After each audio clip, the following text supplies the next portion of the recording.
Continuidad de funciones.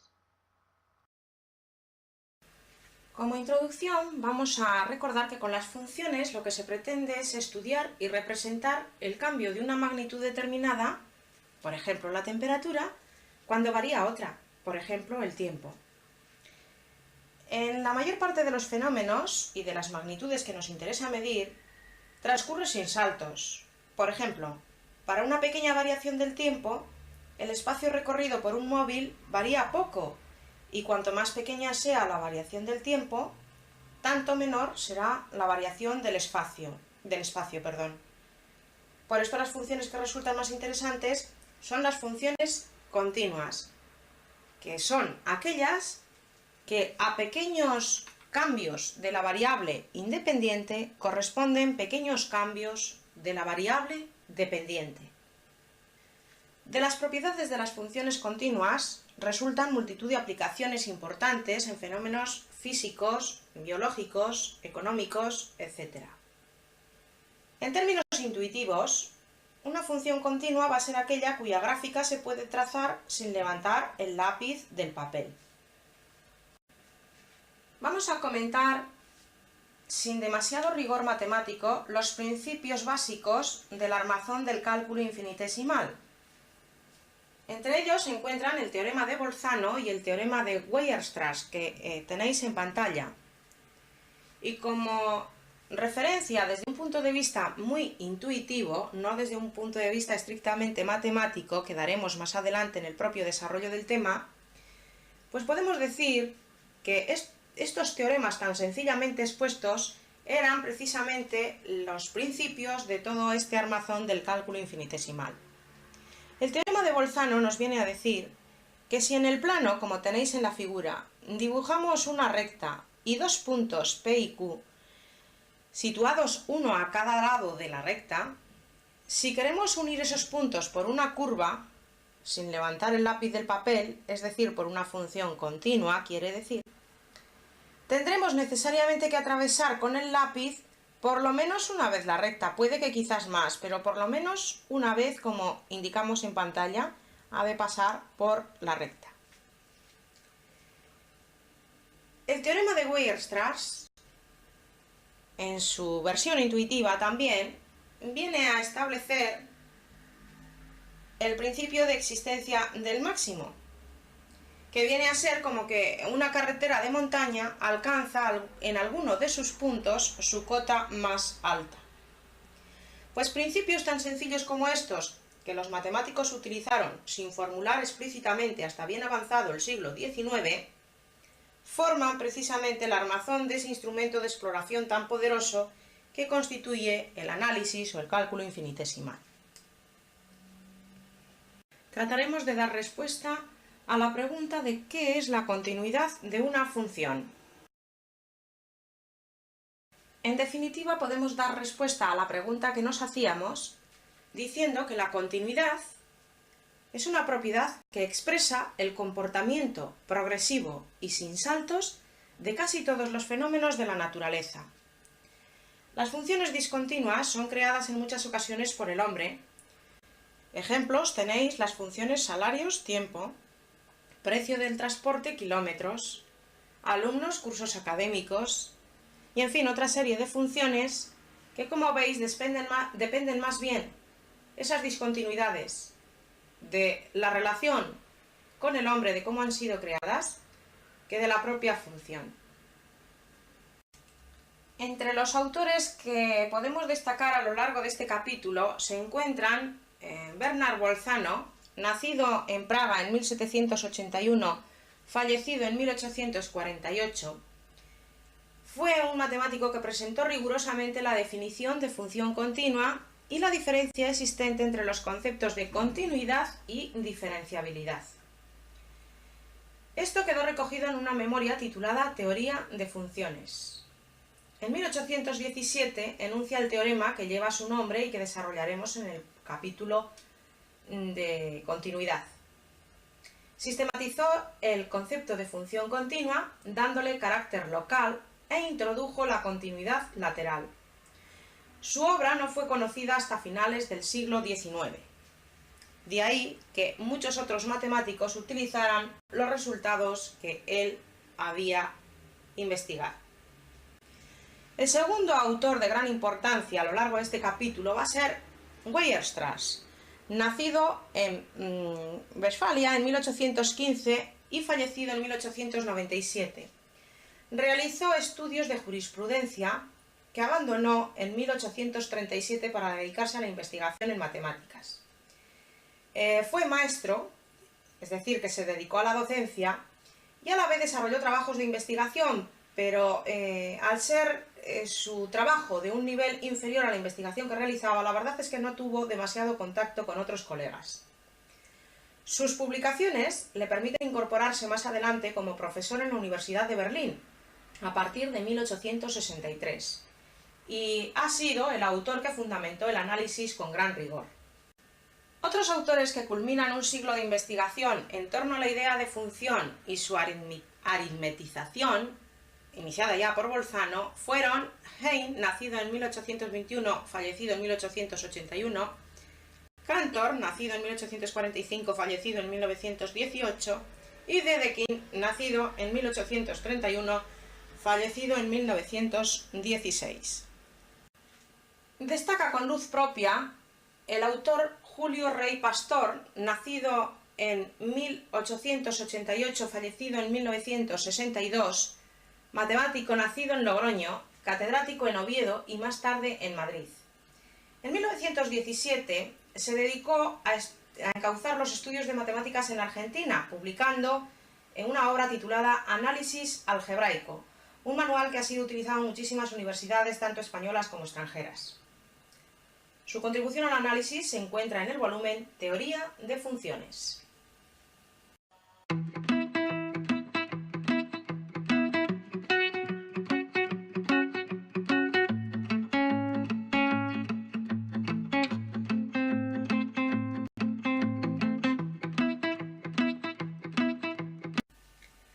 Vamos a hablar de la continuidad de una función en un punto. Y vamos a decir que una función f de x es continua en un punto x igual a a cuando se verifican las tres condiciones que siguen, pero las tres a la vez. Primero, f de x está definida en el punto, en x igual a a. Segundo, existe el límite de la función cuando x tiende a a. Tercero, dicho límite, el límite cuando x tiende a de f de x, coincide, es igual, que la función, el valor de la función en el punto, que la f de a.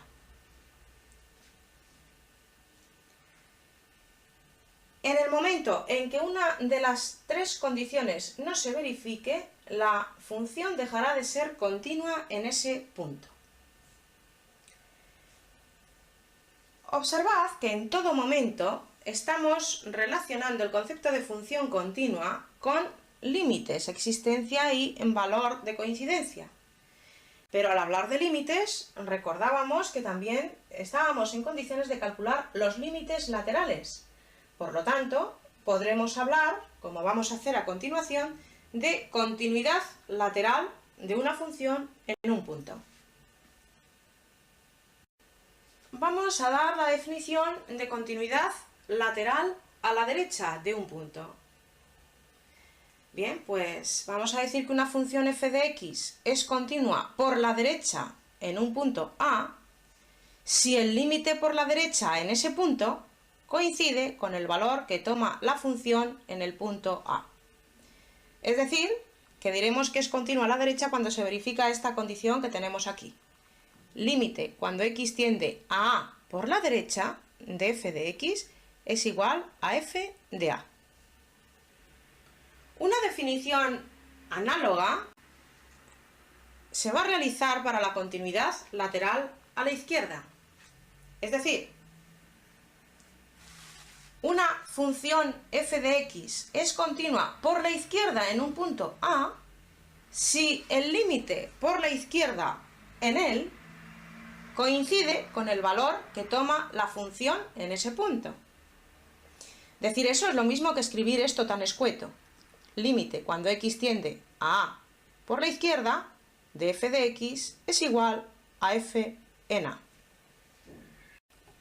Vamos a realizar un análisis gráfico de diversas situaciones que se nos pueden presentar, para que observéis un poquito el concepto de continuidad, de discontinuidad, gráficamente. Mirad, suponemos estas tres gráficas. En este caso hemos dibujado la función f de x y como veis en el punto A he dibujado un círculo vacío, o sea que ahí no tenemos valor de la función. No se puede dibujar de un solo trazo porque tendría que saltar este hueco que tengo aquí, Por lo tanto, lo que está claro es que ahí hay un vacío. Lo que ocurre es que la función no está definida en el punto A, no hay ningún valor asignado cuando la x vale a. Sin embargo, en la segunda gráfica, esta otra situación, significa que el valor de a le toma cuando, el valor de la f de a, perdón, le toma cuando nos acercamos a a por la izquierda, pero sin embargo cuando nos acercamos a la derecha, esta flecha en sentido contrario significa que no estoy tomando ese valor, que me estoy acercando muchísimo por la derecha, pero nunca llego a tomar el valor de a. Por lo tanto, observad que el límite por la izquierda en a de la función sería este punto relleno, mientras que el límite por la derecha en a no existe y por lo tanto, al no coincidir los límites laterales, se dice que la función no tiene límite en a. Es otra situación gráfica que se puede plantear. Y por último vamos a ver una tercera situación en donde se parece un poquito a la primera. Aquí tenemos un vacío en el punto A, pero sin embargo tengo un valor dado en el punto A. O sea, me dicen que para A el valor de la f de A es este de aquí, este punto, esta altura. De aquí va a ser la f de A. Entonces, si yo calculo el límite cuando x tiende a A por la izquierda, me estoy acercando a A por la izquierda, pero no estoy en el propio punto de A. Luego el límite por la izquierda será este de aquí. El límite cuando x tiende a A por la derecha será este de aquí.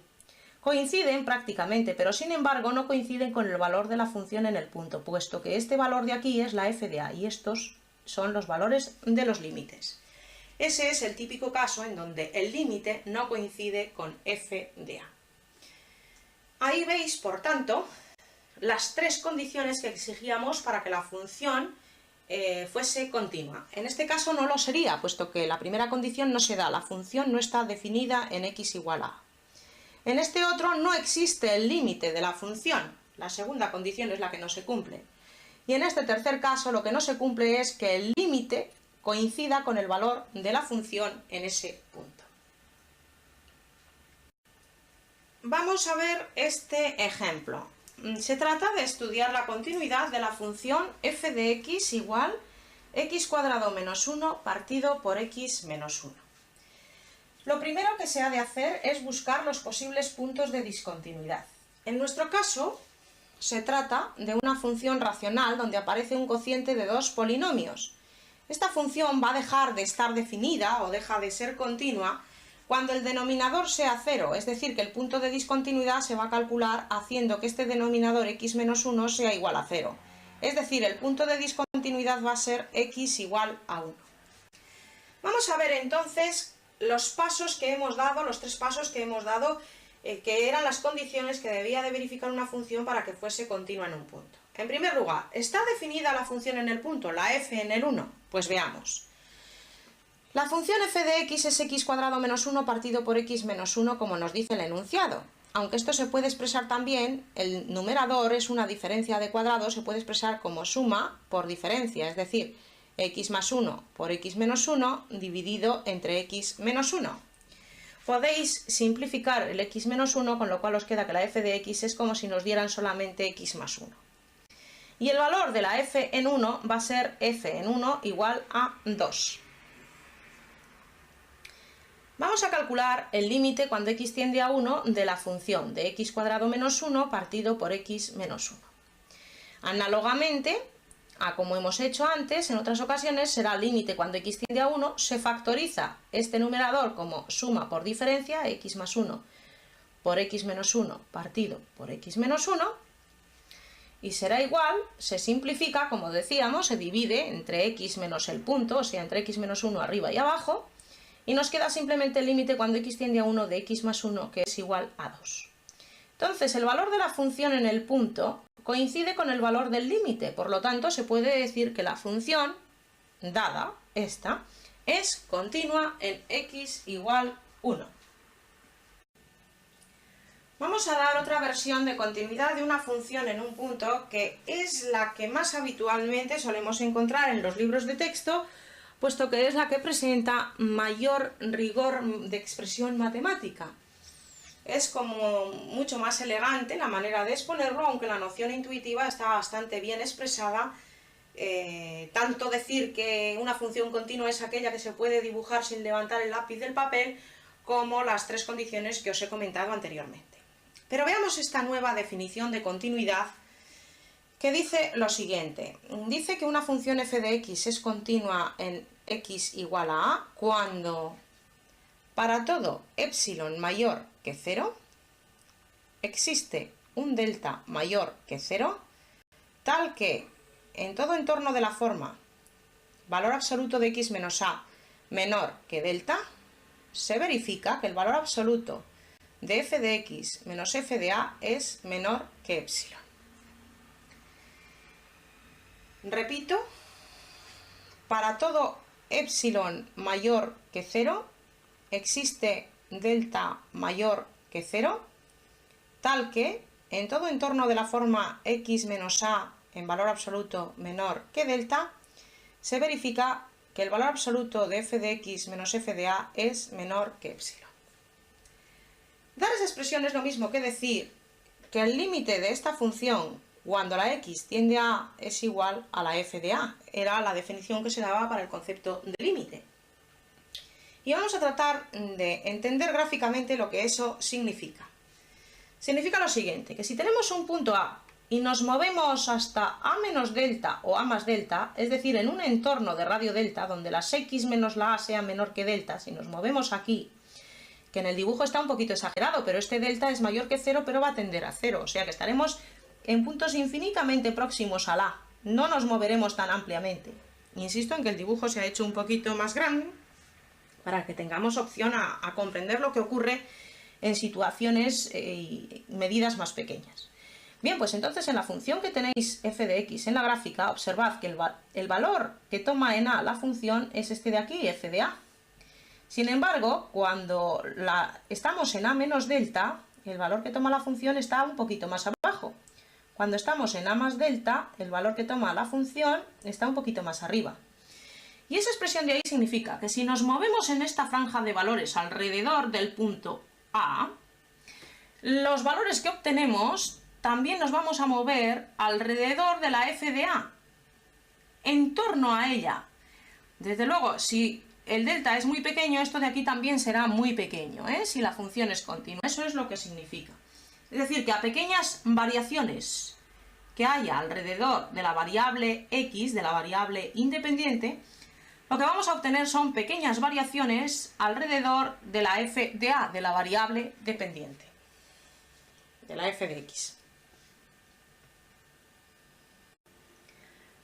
Vamos a hablar de la continuidad de una función en un intervalo. Diremos que una función f de x es continua en un intervalo a, b. En pantalla aparece intervalo cerrado. Daría lo mismo si fuese intervalo abierto. Para la definición, quiero decir, puesto que diremos que es continua en un intervalo cuando lo es en todos y cada uno de sus puntos. La diferencia sería que cuando estamos en intervalo abierto no se consideran los propios extremos, mientras que en este caso, cuando estamos en intervalo cerrado, sí se van a considerar los propios puntos a y b. Por tanto, repetimos que se dice que una función es continua en un intervalo cerrado a b cuando lo es en todos y cada uno de sus puntos. Vamos a hablar a continuación de lo que es una función discontinua en un punto. Bueno, pues es obvio que una función f de x se dice discontinua en un punto, x igual a a, cuando no es continua en él. A continuación vamos a clasificar las discontinuidades, pero la clasificación de las discontinuidades se va a realizar según el valor que adquiera el límite de la función en el punto. vamos a hablar de los tipos de discontinuidades que nos podemos encontrar. Es algo ya visto en cursos precedentes, pero vamos a recordar cómo se clasificaban esas discontinuidades y los casos que nos podían ocurrir. El primer caso que nos aparece en pantalla y que podemos distinguir es cuando el límite de la función, límite cuando x tiende a de f de x, sea igual a más o menos infinito. Entonces se dice que la función presenta en x igual a una discontinuidad asintótica. Si recordáis del curso anterior, en la representación gráfica de funciones, eso quería decir precisamente que la recta x igual a a era una asíntota, es decir, era una tangente a la curva en el infinito. Segundo caso que nos podemos encontrar.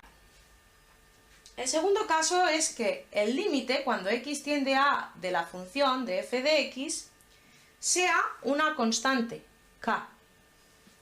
Entonces se dice que la función presenta en x igual a a una discontinuidad evitable.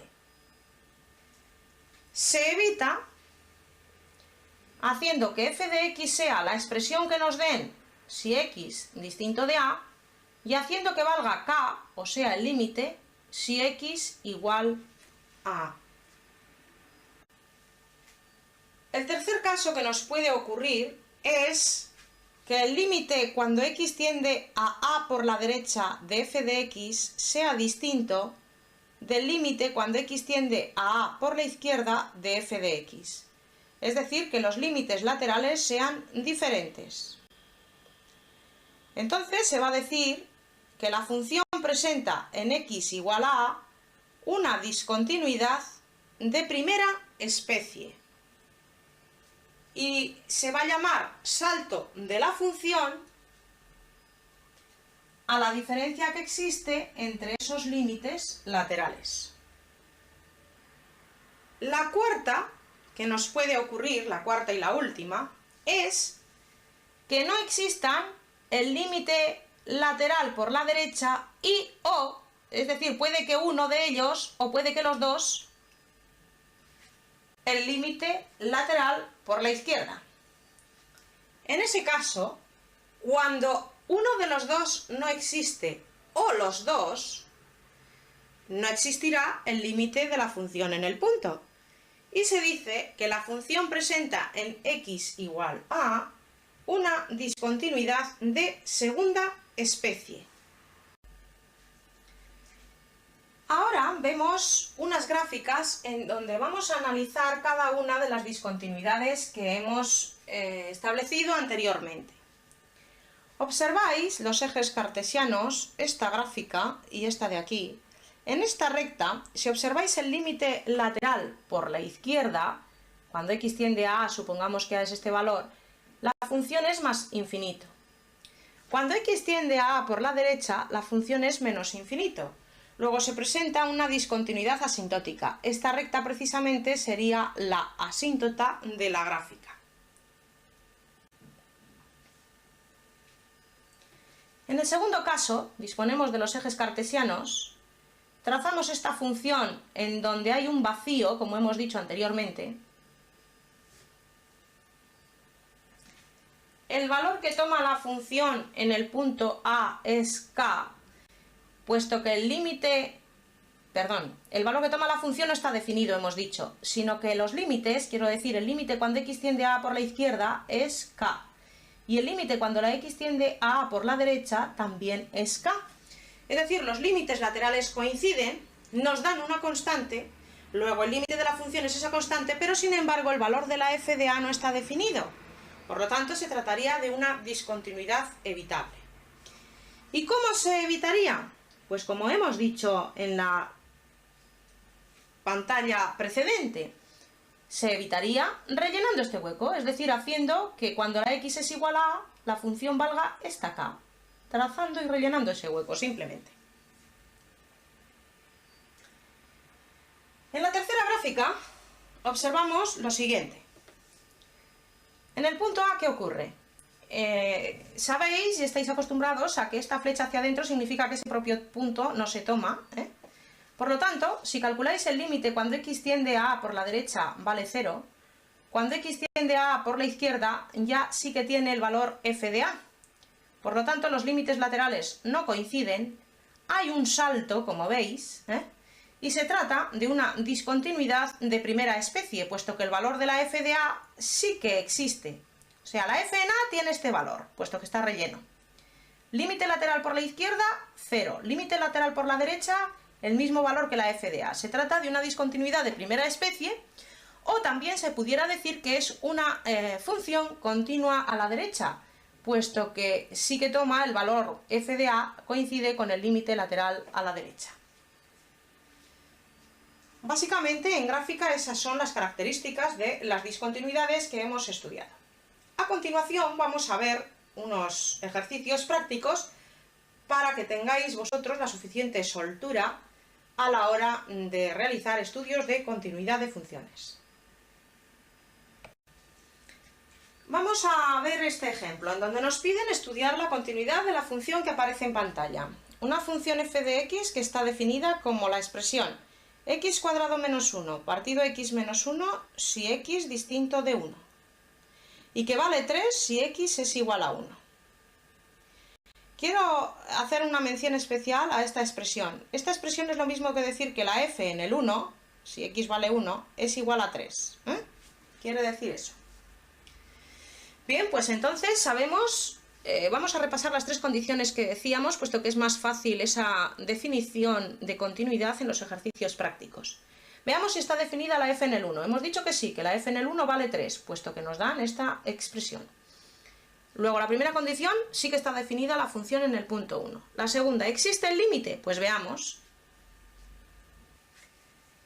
Pues el límite cuando x tiende a 1 de x² menos 1 partido x menos 1, como da 0 entre 0, se simplifica entre x menos 1 arriba y abajo y nos queda el límite cuando x tiende a 1 de x más 1.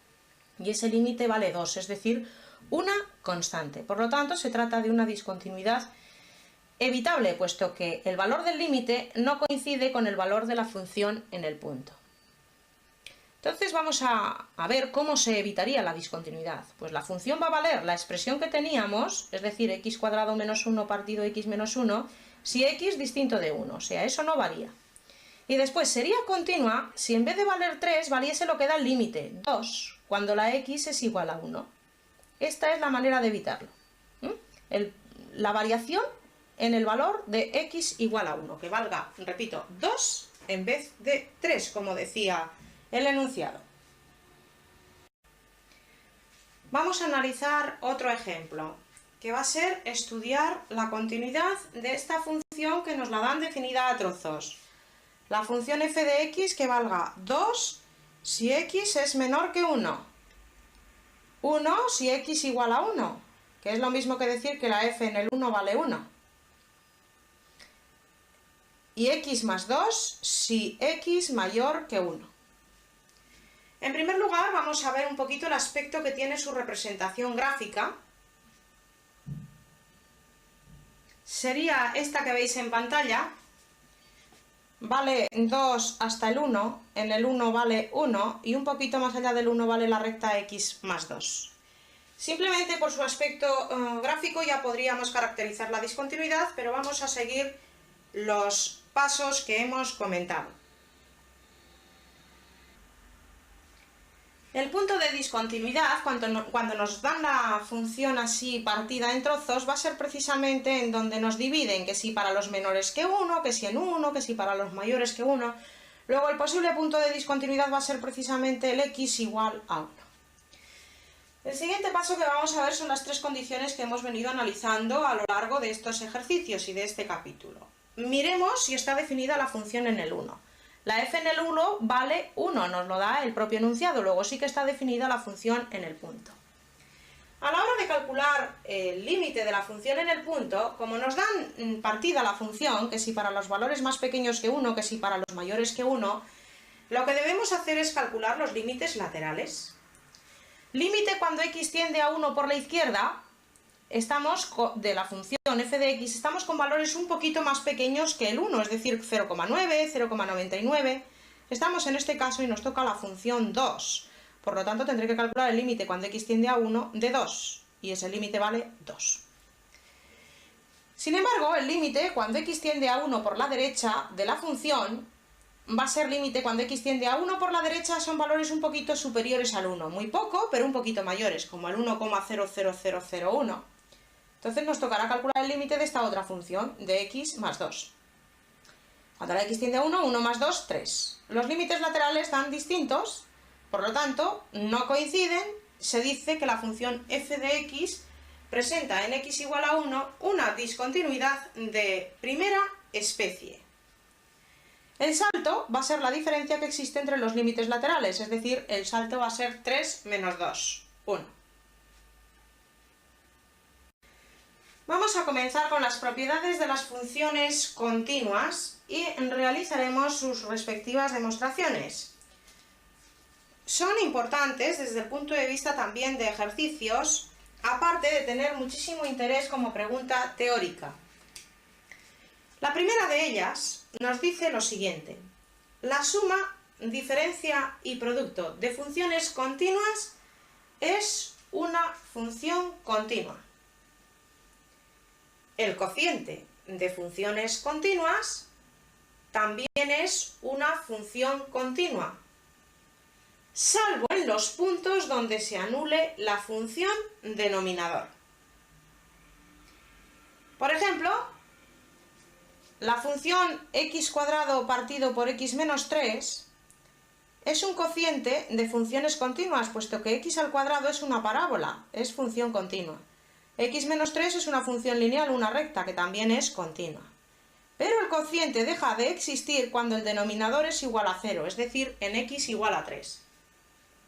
La segunda propiedad dice que si f de x es una función continua en un punto x igual a, entonces existe un entorno del punto A donde se conserva el signo de la función. O sea que si f de x es una función continua en un punto x igual a A, hay un entorno de dicho punto donde se va a conservar el signo. Es decir, si la función es positiva, en los puntos de alrededor de A también será positiva. Si es negativa, en los puntos de alrededor de A también será negativa. Antes de pasar a la demostración, vamos a hacer una referencia gráfica para que os quede claro lo que significa. Significa que si tenemos una función continua y un determinado punto, el valor de ella aquí, en este caso, está por encima del eje de las x, es positivo.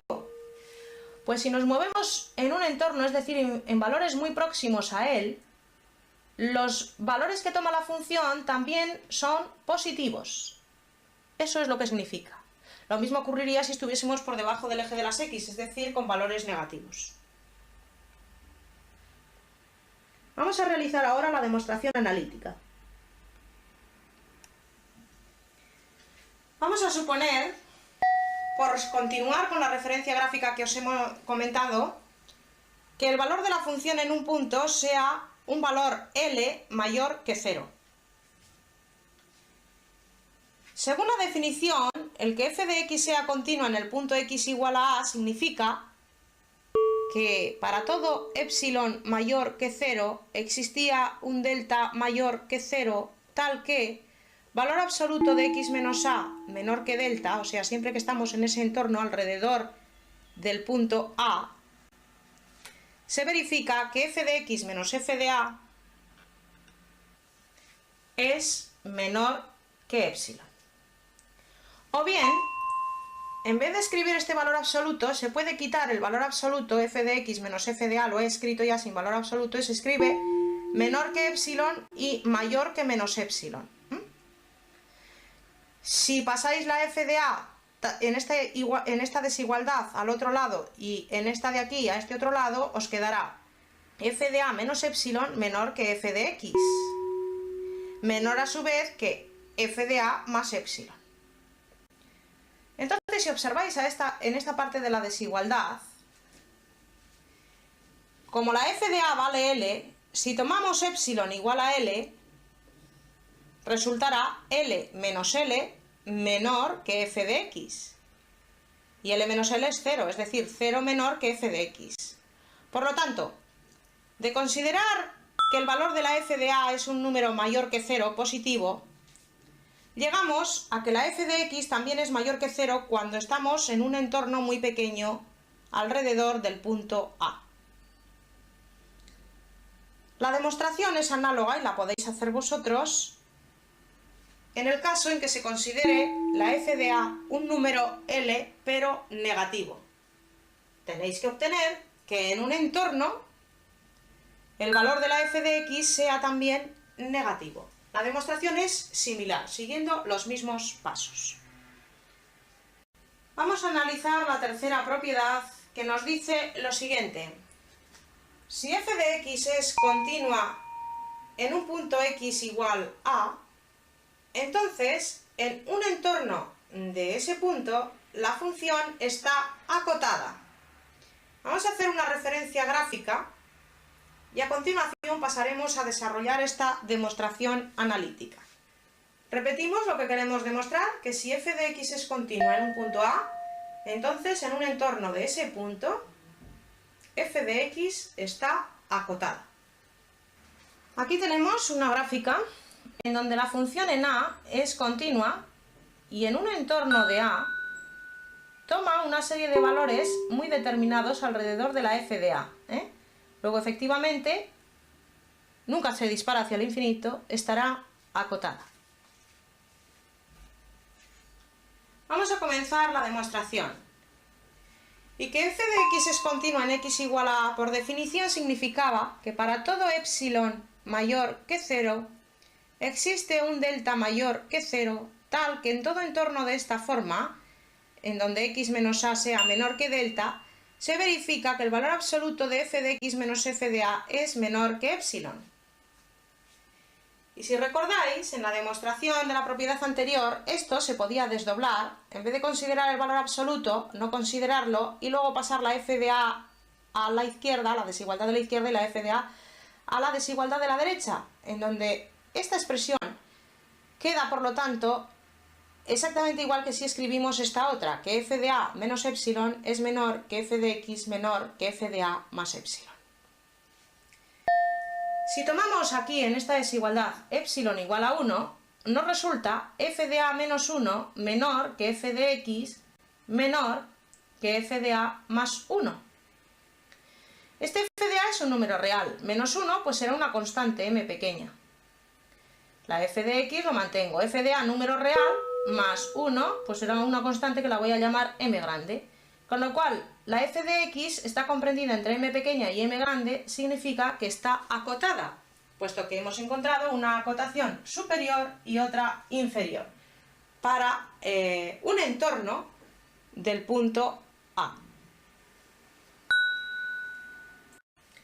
Vamos a ver el teorema de Bolzano en su versión puramente matemática, no ya con la idea intuitiva que os di al comienzo de la introducción de este capítulo. Es de excesiva importancia, puesto que tiene muchísima aplicación en ejercicios prácticos. Y dice lo siguiente. Si f de x es continua en un intervalo cerrado a, b, y en los extremos del mismo toma valores de signo contrario, es decir, que en a sea positivo y en b negativo o viceversa, entonces existe al menos un punto C de este intervalo, en el interior de ese intervalo, en donde f de c es igual a 0, es decir, donde la función se anula. Vamos a ver lo que eso significa gráficamente, que es muy sencillo de entender, y después pasaremos a realizar una demostración analítica que es un poco tediosa, pero que si prestáis un poquito de atención no resulta de excesiva dificultad. Vamos a ver gráficamente lo que significa el teorema de Bolzano, lo que viene a decir. Viene a decir que si una función es continua en el intervalo AB, y en A, por ejemplo, toma un valor negativo, en B toma un valor positivo, es decir, toma valores de signo contrario, bien pudiera haber sido al revés, Pues al pasar desde este punto hasta este otro, si es continua, por lo menos una vez tiene que pasar por el valor de 0. Aunque puede que haga virguerías como esta, en cuyo caso vemos 1, 2, 3, 4, 5 puntos en donde se anula la función. Pero por lo menos una vez, si la función es continua, pasaremos de aquí hasta aquí por el valor de 0. Vamos a comenzar con la demostración analítica. Para ello sabemos el enunciado, que la función es continua en un intervalo cerrado y que en los extremos del mismo va a tomar signo contrario, valores de signo contrario. Para ello vamos a suponer que la f en A sea menor que 0 y la f en B positiva, mayor que 0. Y tomamos, la demostración es análoga si se consideran los signos al revés, Consideramos, digo, el intervalo AB y lo dividimos por la mitad, obteniendo el punto x sub 1. Si la función se hace 0 en el x sub 1, ya estaría la demostración. Hemos encontrado ese punto x sub 1 igual a c en donde la función se hace 0. Como hemos dicho, suponemos, sin quitar generalidad, que la f de x sub 1 sea mayor que 0 y por tanto tomamos el intervalo a x sub 1, porque va a ser el que verifica la alternancia de signos.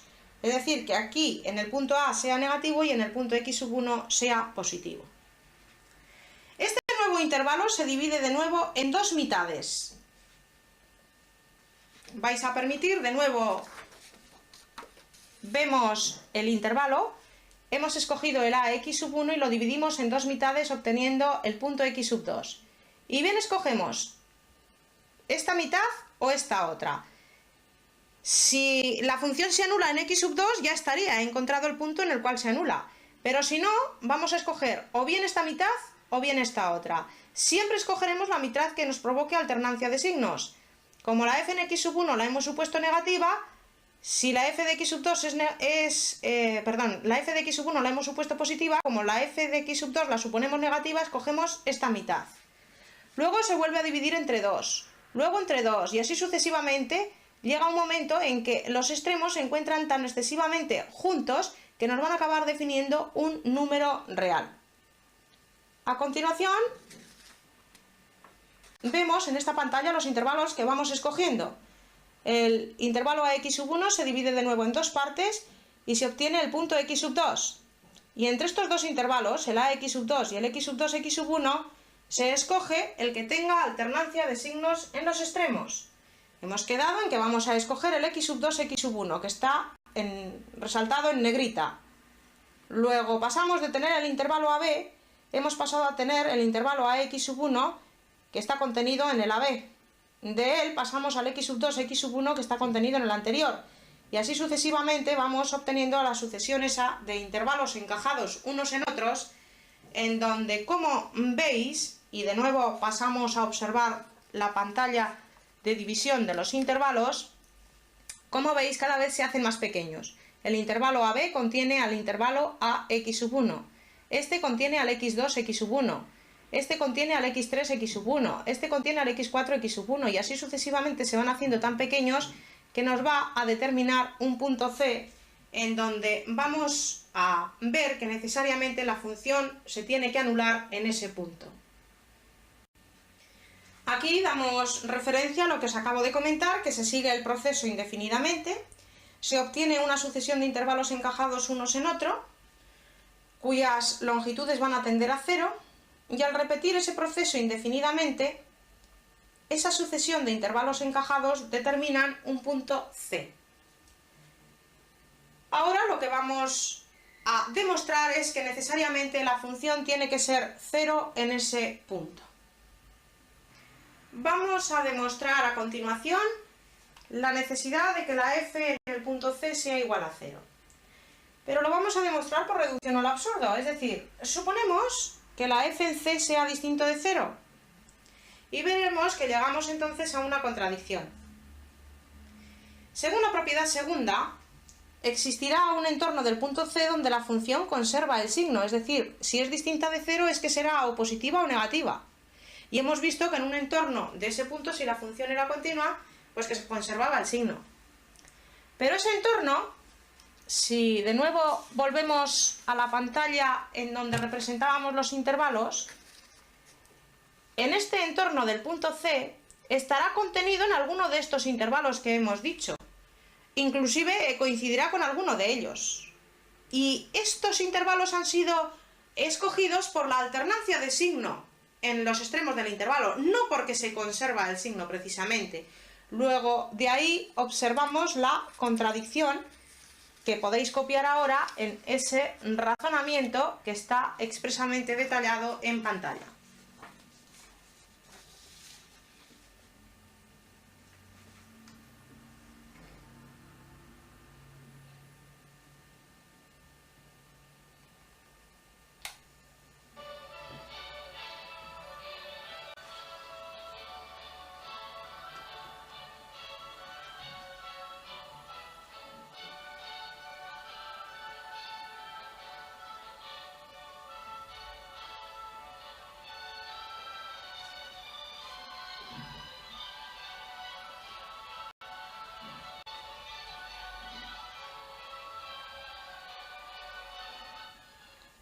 Al llegar a la contradicción que hemos dicho, no queda más remedio de que esta hipótesis no sirva, es decir, la f de c tiene que ser 0.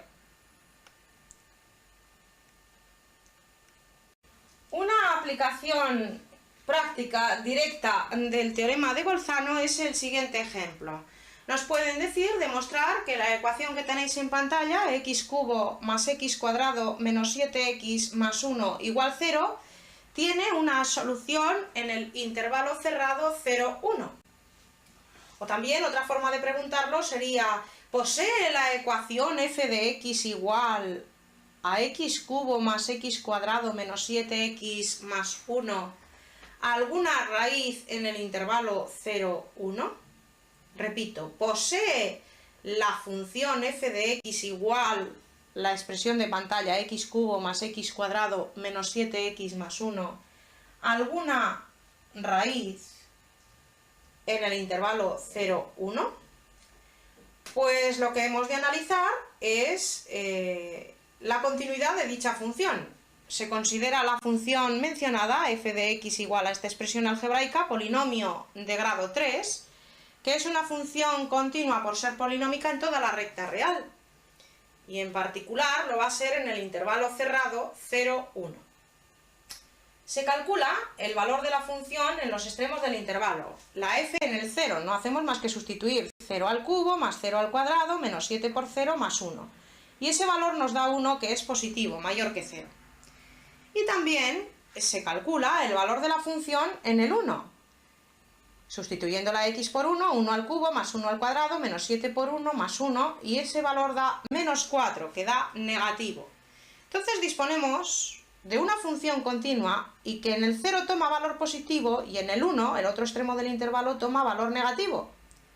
Pues por el teorema de Bolzano existirá al menos un punto de ese intervalo, del intervalo 0, 1, donde la función f de x se hace 0. Es decir, habrá al menos una raíz de la función en ese intervalo. Y no la calculamos porque no nos dicen más que demostremos que tiene una solución, que tiene una raíz, pero no dicen que la calculemos. Por lo tanto, nos basta con aplicar el teorema de Bolzano, como tenéis en pantalla.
segundo caso, vamos a suponer que solamente hay un extremo superior para la función. Es decir, que no existe ningún valor x sub 0 donde la f de x sub 0 sea igual a k, sino que siempre los valores de la f de x se mantienen menor que k. El caso de que ningún alumno obtiene el 10. El 10 sería esta cota superior y los valores de las notas siempre se conservan menores que 10.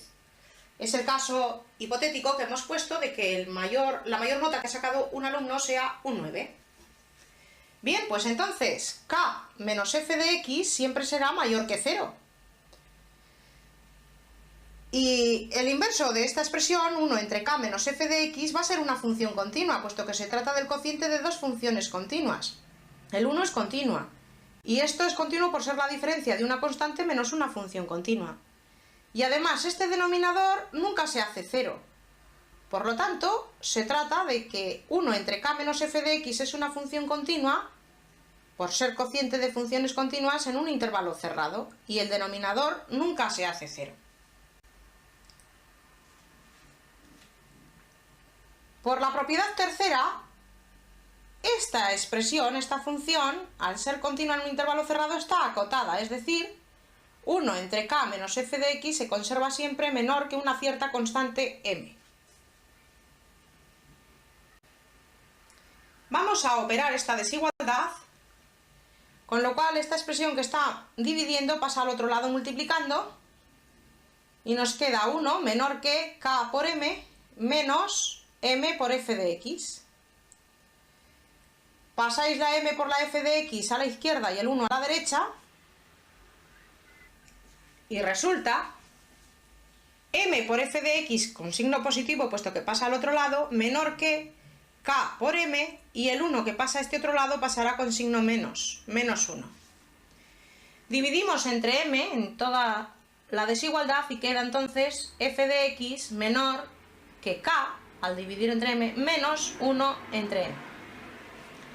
Entonces, como veis, hemos encontrado una acotación para la f de x más pequeña que k, puesto que k menos 1 entre m, a k le estoy restando algo. Poco será, pero algo le estoy restando. Y eso va en contra de que k es el extremo superior, porque al suponer que k es el extremo superior hemos dicho que era la más pequeña de las cotas superiores. Por tanto, solo se puede dar el caso de la pantalla anterior, el caso primero en el que habíamos dicho que había máximo. Una demostración muy análoga, repito, se realiza para la acotación inferior. Queda propuesto como ejercicio y se resolverá si hay dudas en las clases prácticas. Si no, vosotros mediante bibliografía lo deberéis de entregar como trabajo individual. A continuación, mientras vais copiando los pequeños pasos que se han dado en esta segunda parte de la suposición de que k era el extremo superior, vamos a ver un ejemplo de inmediata aplicación de este teorema de Weierstrass a ejercicios prácticos y que también están planteados en la colección de problemas que se resuelven en las clases prácticas.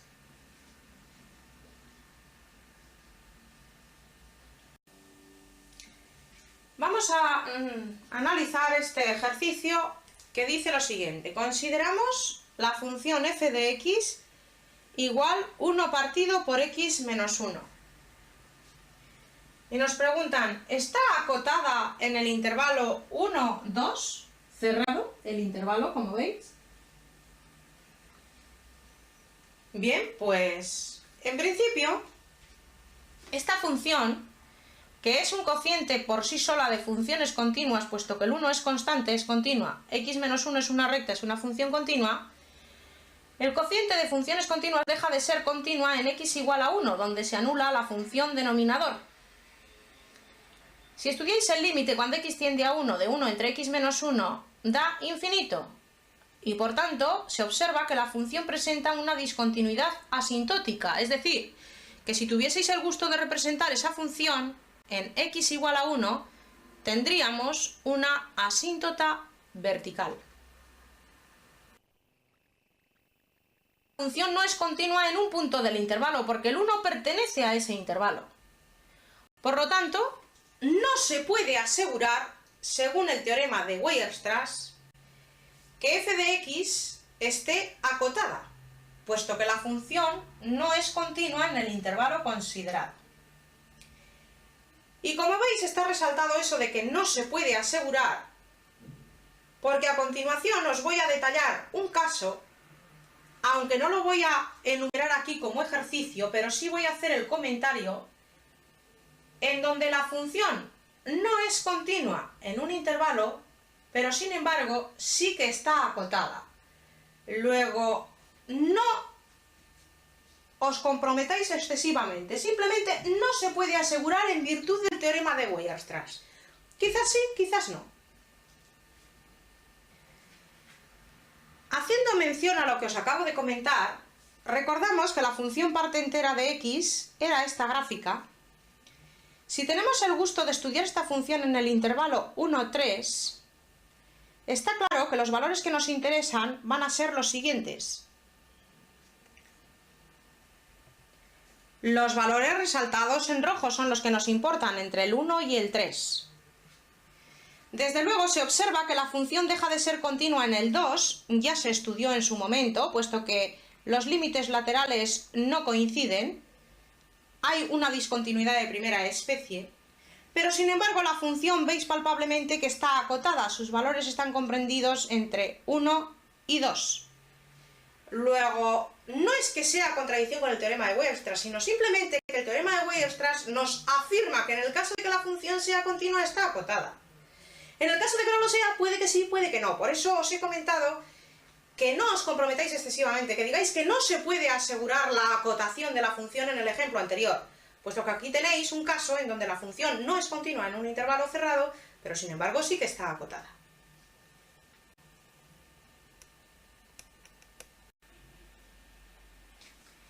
Vamos a ver ahora la propiedad de Darboux, otro matemático influyente en los temas de las funciones continuas, pero que dicha propiedad es una consecuencia directa del teorema de Bolzano.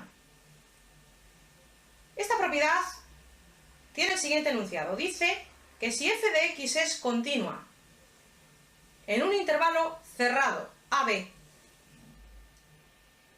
y beta es un número comprendido entre f de a y f de b, es decir, f de a menor que beta menor que f de b, entonces existe al menos un punto C del intervalo AB donde la f en dicho punto, en C, es igual a beta, es decir, donde se alcanza ese valor. Repetimos, si la función es continua en un intervalo cerrado y beta es un número comprendido entre f de a y f de b, entonces existe al menos un punto C del intervalo AB donde f de c es igual a beta. Vamos a ver el sentido gráfico que tiene este enunciado y a continuación pasaremos a desarrollar esta demostración analítica.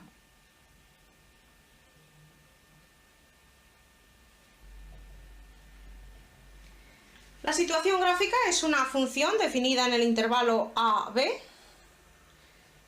El valor de la f en A es este, el valor de la f en B es este de aquí, y beta es un valor que está comprendido entre f de A y f de B, más arriba, más abajo. Desde luego, si la función es continua y he de pasar desde aquí hasta aquí, por lo menos una vez ha de pasar por el valor de beta, aunque puede que la función haga virguerías de este tipo, como veis, y encuentro 1, 2, 3, 4, 5 valores en el intervalo AB donde alcanza el valor de beta. Pero por lo menos una vez va a ocurrir.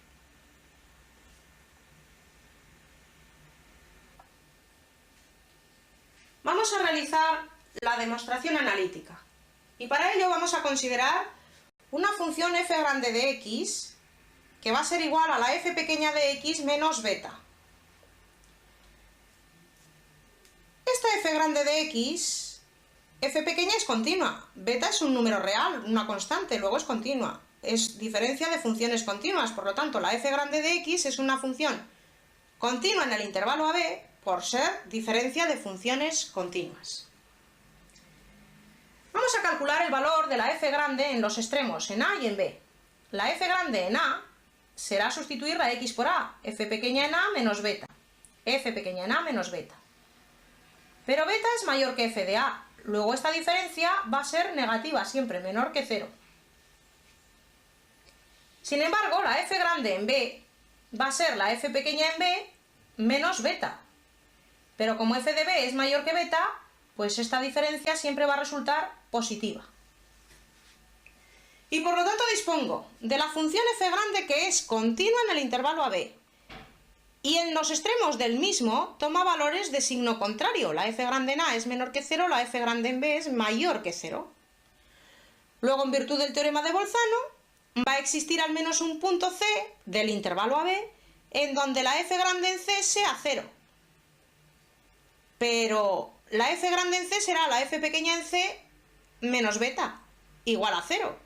Es decir, que existirá un punto C en donde la f pequeña en C sea igual a beta, como queríamos demostrar. Unos segundos para que detalléis esa demostración. Y a continuación vamos a ver la última propiedad que resaltaremos de las funciones continuas.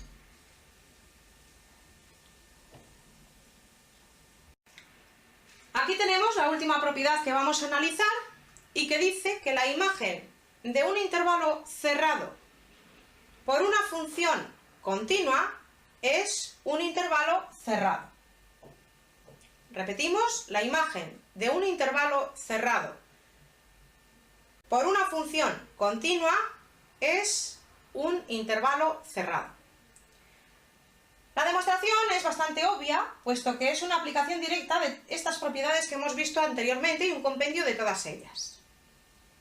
Vamos a seguir el razonamiento que se aparece en pantalla y que dice lo siguiente. Si la función está definida en un intervalo cerrado, AB, por el teorema de Weierstrass alcanza un valor máximo m y un valor mínimo m pequeña. Y por la propiedad de Darboux, la función toma todos los valores comprendidos entre ese m pequeña y el m grande, es decir, en el intervalo m pequeña m grande.